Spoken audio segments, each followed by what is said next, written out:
Cœur de patrimoine, Cédric Decoeur. Et on poursuit notre voyage, et le terme voyage est d'autant plus justifié aujourd'hui qu'on va s'intéresser aux Français de l'étranger. Et pour ça, je reçois deux experts. Charles-Henri Chenu. Bonjour Charles-Henri. Bonjour Cédric. Merci beaucoup d'avoir répondu à l'invitation. Vous êtes avocat, associé, fondateur du cabinet Chenu Oliveira Santiago. Et à vos côtés, Thierry Vignal. Bonjour Thierry. Bonjour Cédric. Merci d'être là également. Président de Atome. Petit nouveau, entre guillemets, en tout cas Atome, pas vous. On se connaît bien et on s'est déjà largement fréquenté sur ces sujets immobiliers. Donc, je suis ravi de vous accueillir tous les deux. Pourquoi, Charles-Henri, avoir choisi de parler des Français de l'étranger ? Alors, on sait qu'ils existent, on sait qu'ils sont assez nombreux, mais c'est assez, on va dire, atypique et inhabituel parce que, généralement, ils vivent aussi leur vie de leur côté, y compris fiscalement, patrimonialement. Non, aujourd'hui, on choisit de s'intéresser à eux. Oui, alors c'est à mon avis une communauté qui vaut la peine qu'on s'y attache.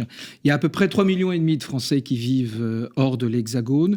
C'est une communauté active, qui travaille, qui a un patrimoine, et la particularité, c'est que ce patrimoine est assez peu structuré en fait, et ils ont besoin d'orientation, de conseils, notamment en matière immobilière, qui est le premier réflexe de leur investissement. Pour des raisons qu'on peut comprendre, c'est du placement-rendement, c'est du revenu locatif. Et puis aussi, beaucoup investissent dans l'immobilier pour une assurance retraite à terme. Oui, d'autant qu'il y a certains produits d'investissement qui ne sont pas accessibles quand on n'est pas résident fiscal français, etc. Donc, on n'a pas un choix non plus qui est illimité quand on est français de l'étranger, c'est ça ? Oui, alors ça, c'est un peu une fausse idée parce qu'on pense qu'il y a des biens, des types d'investissements qui sont réservés aux résidents. En fait, la particularité française, c'est qu'il n'y a pas de discrimination entre un résident et un non-résident.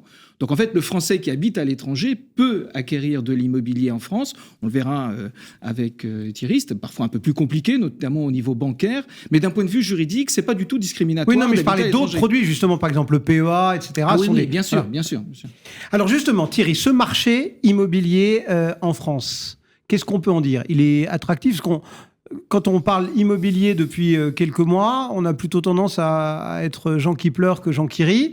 Vous le voyez comment ? Est-ce qu'il est toujours attractif, que ce soit à Paris, que ce soit dans les métropoles, que ce soit dans le reste du territoire, sur tel et tel type de bien ? Enfin voilà, comment vous le percevez ? Ça se lit sur mon visage. Oui, c'est ça. C'est un marché triste qui est quasi mort en ce moment. Il ne se passe rien. Parce que incertitude politique, taux d'intérêt qui reste très élevé. Et en fait, c'est une super opportunité parce que c'est au son du canon qu'il faut acheter. Et en l'occurrence, pour être sur le terrain assez régulièrement, il y a très peu d'acheteurs et on fait des super négos. Et j'ai rarement vu de tels prix sur le marché parisien notamment. Donc je pense que c'est justement parce que le marché est dead qu'il faut se lancer maintenant et pas attendre que les taux baissent et que les prix remontent avec. Et alors, vous avez une spécialité qui peut d'ailleurs intéresser des gens qui n'ont pas de besoin de se loger, etc., qui veulent faire un investissement, c'est les petites structures, et notamment à Paris. Pourquoi cibler comme ça un marché qui apparaît quasiment être un micro-marché ? C'est un micro-marché de micro-logement. C'est un segment au sein du marché parisien qui est intéressant parce qu'il est... Il est mal pricé, quoi. Il y a une anomalie de marché sur ce segment. Ça représente un peu moins d'un logement sur 10 à Paris qui fait moins de 14 mètres carrés. C'est la définition légale d'un micro-logement. Et ces moins de 14 mètres carrés, ils sont très difficiles à traiter pour le grand public. Et à ce titre, ils sont beaucoup moins chers. Et pourquoi Parce que c'est traiter ? que des passoires thermiques. Ah oui. Ils sont tout petits et quand on n'est pas pro de la micro-architecture, on ne sait pas comment les équiper. On a un plafonnement des loyers assez strict, ça fonctionne très mal comme équation sur les petites surfaces, donc il faut être assez bon en droit des baux pour comprendre comment s'affranchir de ces plafonnements sans illégalité, donc de manière légale, avec le bail civil, le bail mobilité, complément de loyer, etc. Et donc, comme c'est des produits techniques, c'est pour ça que je me suis intéressé à ça, parce qu'une fois qu'on sait comment les traiter, on les a pas moitié prix, mais en tout cas bien en dessous de ce qu'on peut avoir sur des biens normaux et faciles. Et donc, c'est des biens qui se louent très facilement à des travailleurs nomades, à des professionnels, à des sociétés, oui, qu'on n'achète pas cher et qu'on loue plutôt cher. Alors, intéressons-nous donc, voilà, le marché un peu en difficulté, mais dans lequel il y a sans doute des affaires à faire, avec cette petite spécificité qui est celle de Thierry des petites surfaces. Charles-Henri, quand on est français de l'étranger, comment on peut appréhender l'idée d'être acquéreur immobilier, enfin d'être propriétaire immobilier en France? Est-ce qu'il y a des difficultés? Est-ce qu'il y a des obstacles? Est-ce qu'il y a des attentions particulières? Je pense notamment bien sûr à la fiscalité qu'il faut avoir en tête. Alors, juridiquement, il n'y a pas d'obstacle particulier. Oui, on reste français, même pas quelque chose d'être français. Que pour un résident, exactement. Je rajouterais juste l'intérêt des petites structures, ce qu'a dit Thierry tout à l'heure, c'est aussi pour un Français de l'étranger, y mettre ses enfants à Paris, par exemple, pour le temps de ses études, par exemple, pour revenir un pied-à-terre, pour une retraite, quand on n'aura plus d'enfants à charge, on revient à Paris dans une plus petite structure, etc. Alors, pour répondre à votre question plus directement, donc juridiquement, il n'y a pas d'obstacle. Il y a peut-être un frein qu'on arrive quand même à lever, qui est la question bancaire, je l'évoquais tout à l'heure.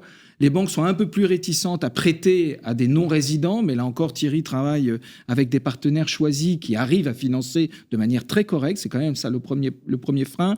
La question des transferts, des sommes d'argent... Quelques banques ont un peu de difficulté à récupérer de l'argent de l'étranger, quel que soit le pays, parce que maintenant il y a des règles de compliance très drastiques, mais on y arrive aussi. Et puis les garanties que certaines banques peuvent demander. Si, d'un point de vue bancaire, ça peut paraître un peu plus complexe, on y arrive. Quant à la question fiscale, alors pour l'acquisition, il n'y a pas de problématique particulière, c'est plus dans la gestion du bien où il faut être en anticipation sur les loyers que vous percevez alors que vous êtes non-résident en France.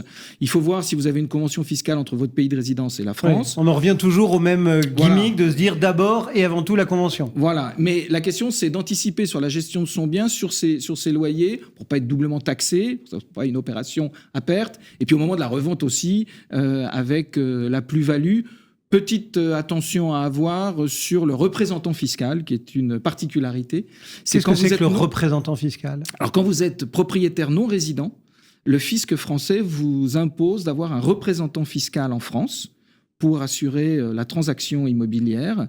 Ce représentant se fait payer et le représentant demande aussi une garantie, c'est-à-dire une somme, une provision sur les impôts que vous risquez un jour peut-être de payer.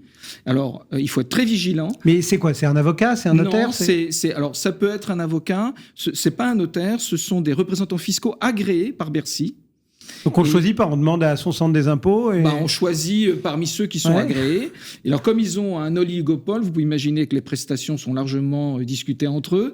Et donc l'objectif, c'est d'être très vigilant. Moi, j'ai dans plein de dossiers demandé de renégociation de prestations et aussi de baisser la garantie qu'ils demandent parce qu'en fait, comme c'est eux qui sont garants, ils se disent si vous avez un rappel de plus-value immobilière, moi je veux avoir l'argent déjà encaissé. Oui, bien sûr, pas courir. Donc tout après, ça se négocie, un point important. Mais il n'y a pas d'avantage fiscal pour un Français de l'étranger à investir. Enfin voilà. Non, pas plus, pas moins qu'un résident ou un non-résident, quoi. Thierry, c'est vrai que vous, ça vous connaît, parce que dans une autre vie, on se croisait beaucoup pour justement investir à l'étranger. Alors, on parlait là des Français qui allaient investir à l'étranger, mais n'empêche que le problème est le même, il faut financer le bien, que ce soit dans un sens ou dans l'autre. Effectivement, c'est une difficulté, ça l'était dans un sens, ça l'est dans l'autre aussi, parce qu'on se dirait que finalement, une banque française qui a un... national français qui veut investir en France, normalement, ça devrait être simple, non ? Avec une hypothèque en plus sur un bien en France, ouais. Ça devrait. Malheureusement, le système est mal fait pour les financements transfrontaliers, quel que soit le sens, et je ne sais pas quand est-ce que ça sera résolu. Mais on rêve d'un système bancaire un peu transfrontalier, mais non. Donc les Français de l'étranger, ils subissent un apport qui est beaucoup plus important qu'un local. Il va être entre un tiers et la moitié, selon le degré d'exotisme qu'il y a dans le profil et la relation bancaire. Parfois, on a des Français de l'étranger qui ont une relation historique avec une banque familiale qui va les traiter un peu mieux. Et parfois, c'est plus compliqué. Mais donc, il va y avoir un tiers, la moitié d'apport. C'est pour ça que ces petits produits d'Atome, comme ils ne coûtent pas très cher, on est entre c'est plus facile à financer qu'un immense appartement. Ouais. Comme il faut débourser du cash, là, ça va chercher 50 ou plus. Donc, c'est digeste. Mais ça veut dire qu'il y a des établissements quand même qui sont plus sensibles à la question des Français de l'étranger que d'autres, quoi. Enfin, en clair, c'est un peu une tournant. Caisse locale, ça les intéresse assez peu, alors qu'une banque plutôt orientée internationale, ça les intéresse plus. Il y a une certaine saisonnalité. Il y a des consignes qui sont données à certains groupes bancaires en fonction de la période de l'année pour plus favoriser tel type d'emprunteur ou pas. Donc, en fonction de la saisonnalité bancaire, on va avoir telle banque qui va plus jouer le jeu. Mais le mieux, c'est de commencer par sa banque historique familiale. Et ensuite, si on a des garanties en France, évidemment, c'est beaucoup mieux quand on arrive à hypothéquer un bien qui est vierge et le mettre en garantie. Ça aide évidemment à diminuer l'apport, mais en général, c'est rarement le cas. Donc voilà, on s'en sort, mais il y a plus d'apport à mettre. Après, ça met moins de pression sur les mensualités. Donc... Autre petite question qui valait dans le sens que j'évoquais tout à l'heure et qui peut valoir dans ce sens-là aussi, le change. C'est quelque chose qui affecte forcément en partie cette transaction, cet investissement, que ce soit au moment de l'achat qu'au moment de entre guillemets, de l'exploitation, du rendement, quoi. Ça peut être aussi l'opportunité de gagner de l'argent. Ouais, alors, on peut neutraliser ce risque. Je crois que HSBC offre du hedge de prêt. Enfin, il y a pas mal de banques qui offrent un système où on peut hedger le Forex. Moi, dans une autre vie, j'étais trader Forex chez HSBC et j'ai toujours trouvé très intéressant de coupler le risque IMO avec le risque FX, Forex, des devises étrangères, et donc pouvoir profiter des deux tableaux. Ça rajoute un peu de piment à l'opération. C'est à réserver aux spécialistes quand même. Mais c'est vrai que si on n'a pas envie de s'exposer à un double risque, après le prêt il est en euros, il va être remboursé par un loyer en euros, donc ça reste quand même assez maîtrisé localement. Mais sinon, il y a des produits bancaires qui permettent de se couvrir. Qu'est-ce qu'on peut donner comme conseil stratégique, Charles-Henri, à un investisseur qui nous écouterait, on l'imagine plutôt en podcast, parce que les fuseaux horaires peuvent nous séparer du direct. Quels sont les conseils stratégiques d'investissement pour un non-résident ? Alors, je pense que le premier conseil essentiel, c'est l'anticipation dans l'accompagnement. C'est-à-dire que vous avez des gens qui sont à 10 000 km, peut-être un peu moins, mais loin, et qui n'ont aucune idée de ce qui peut se passer, le nombre d'interlocuteurs que vous pouvez avoir en France. Donc, de choisir une personne qui a l'ADN de Français de l'étranger ici, qui puisse être le point de passage, le point de ralliement de l'ensemble des autres interlocuteurs. Le one-stop shop, en fait, de cet acquéreur à l'étranger. Et qui fera l'intermédiation avec le notaire, le banquier, l'assureur, avec les fuseaux horaires, etc. Donc, une anticipation dans l'accompagnement, choisir la personne idoine. Déjà, ne pas le faire tout seul. Non. Il faut vraiment avoir la personne de référence unique, le family officer qui gérera votre projet d'acquisition. Le second point qui me paraît essentiel, c'est une anticipation dans le coût. Parce qu'en fait, on réfléchit trop vite à « ça va me coûter le prix de l'acquisition ». Oui, mais non. Il y a beaucoup de choses qui vont s'additionner. Les frais notariés, les travaux, l'agent immobilier, le coût de l'assureur. Donc l'idée, c'est quand même une anticipation sur l'enveloppe globale. Et là, moi, j'ai eu des cas où vous aviez des investisseurs qui partaient un peu la fleur aux dents en disant « j'ai le budget pour acheter », mais quand finalement on packageait l'ensemble de l'opération, on leur avait tout mis, là, du coup, ça passait plus du tout. Voilà. Donc anticiper le coût global, l'enveloppe réelle qu'il faudra poser sur la table. Ces conseils, ils sont là aussi parce qu'il y a, on va dire, des erreurs types que vous avez déjà observées, qui sont faites en fait presque par tout le monde quand justement on leur a pas mis la puce à l'oreille. Oui, alors il y a deux choses. Il y a une peur de la fiscalité française et il y a une peur de la bureaucratie française, même quand vous êtes français. Parce que quand vous êtes français de l'étranger, vous avez un peu oublié ça. Et donc l'idée, c'est de rassurer en amont en disant c'est faisable, on gère. On gère d'un point de vue technique, immobilier, financier, d'un point de vue juridique et fiscal. Donc, on s'occupe de tout. Le côté de one-stop shop, de l'interlocuteur unique, ça plaît beaucoup. L'autre grand écueil sur lequel on travaille, c'est ce dont je parlais sur, finalement, combien ça va me coûter. Et on a des gens qui héritent, qui vendent leur entreprise, qui ont un peu de liquidité et qui se disent bah voilà, j'ai 200 000, 300 000, 500 000, 1 million, je vais les mettre là et je sais que ça me vaut 2, 3, 4 appartements ou petits studios. Pas du tout, c'est pas comme ça que ça se passe. Donc en fait, c'est quelque chose qui se travaille bien en amont avant d'avoir la signature réelle de l'acquisition. On est loin d'un coup de cœur. Hein. Ouais, c'est ça. Alors, la difficulté, c'est que l'immobilier, c'est souvent aussi ça doit être plus rationnel, c'est-à-dire... Beaucoup plus rationnel, parce que vous êtes à distance. On n'achète pas pour soi, parce qu'on est... Ouais, voilà. Et puis, il faut trouver les hommes de confiance et les hommes de l'art. Donc, ça prend un peu plus de temps. Thierry, c'est vrai que Charles-Henri le rappelait, parfois, ces Français de l'étranger, ça fait longtemps qu'ils sont partis. Ça fait longtemps que ils n'ont plus de contact avec telle ou telle ville que peut-être ils ont connue, et encore que pas forcément.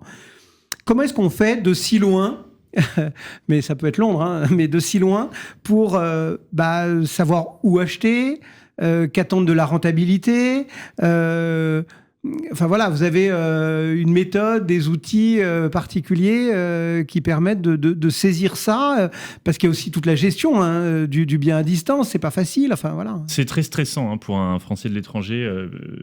J'en reçois pas mal, et en l'occurrence, ils sont à distance, ils ont du mal à passer à l'acte parce que c'est pas comme un Parisien qui peut visiter en 5 minutes et avoir un coup de cœur. Ouais, même si on peut faire des visios et ceci, on cela, peut faire des visios, on peut faire des scans 3D, visites virtuelles, mais il n'y a pas la réactivité qu'aura un local, et donc ils passent souvent à côté de très bonnes affaires parce qu'ils sont un peu crispés et paralysés par le stress.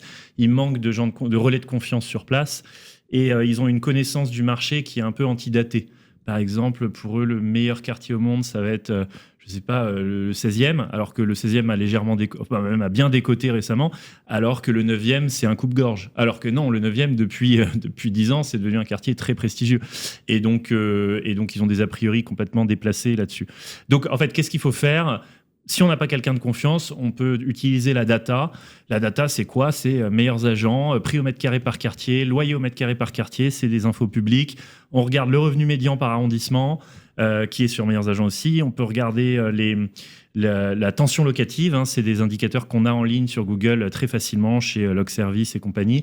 Et en fait, on va les regrouper de la data et on va voir les classements qui sont publiés dans les grands journaux économiques, qui sont assez fiables.